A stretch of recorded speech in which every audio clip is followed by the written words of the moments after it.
maintenant, j'appelle M. Denis Desmeules.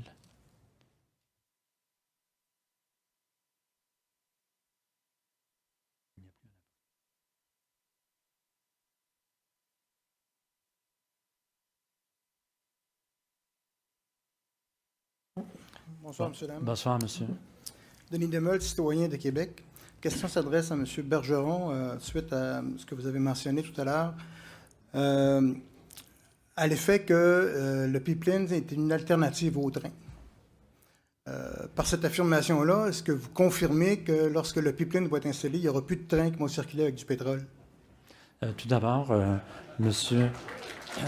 Tout d'abord, M. Desmeules, merci Oui. de me poser la question. Ah, pardon, que pardon. Je vais sur le champ la transférer à M. Bergeron. Ça va? Ça va très bien. La question est claire. Monsieur le Président, TransCanada, comme transporteur de pétrole et non comme distributeur, n'est pas celui, si vous voulez, qui va prendre les décisions à savoir est-ce qu'il y aura du transport par un mode de transport versus un autre. Par contre, ce que je peux vous dire, c'est que le mode de transport par pipeline est beaucoup plus économique que le train. Donc, c'est un incitatif très important à remplacer le train pour les personnes qui sont appelées à transporter le pétrole.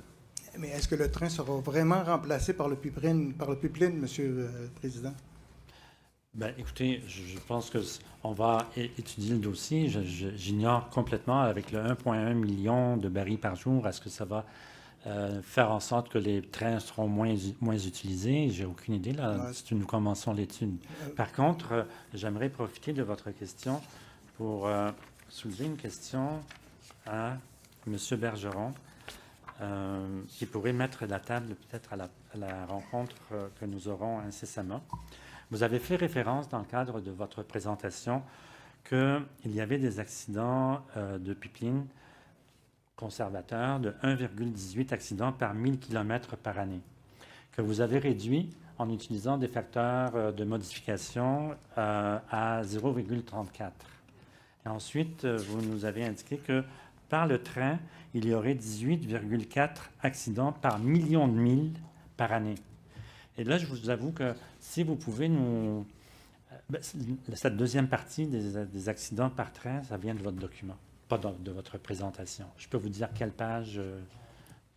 Alors, juste pour que nous puissions bien comprendre, comparer des choses comparables, nous aimerions que vous l'ameniez sous le même dénominateur, donc en 1000 km, et surtout en tenant compte du volume. Alors, ça pourrait nous aider pour la prochaine séance. Je m'excuse de profiter de votre question. Parce que c'est important pour nous, parce que lors d'une présentation qui a été faite au Conseil municipal de Québec la semaine dernière, ou il y a 2 semaines, le maire de Québec que vous avez rencontré, M. Bergeron, nous disait vraiment dans sa présentation en faveur de l'ouverture face au pipeline que ça serait tranquille parce qu'avec le pipeline, il n'y aurait plus de train. Alors, c'est le message qui a été véhiculé par M. Labaume. C'est pour ça que je posais la question à M. Bergeron. Une simple petite autre question, monsieur, sur un autre dommage. Je regrette. Ça aurait été très intéressant pour la population de l'entendre. Il y a plusieurs personnes, malheureusement. Mais vous pouvez... Très brève. Pardon? Elle est très brève. Non, parce que vous êtes le premier, mais pas le dernier. Il s'agit que je fasse ça une fois. Là. Merci quand même, c'est une très bonne question.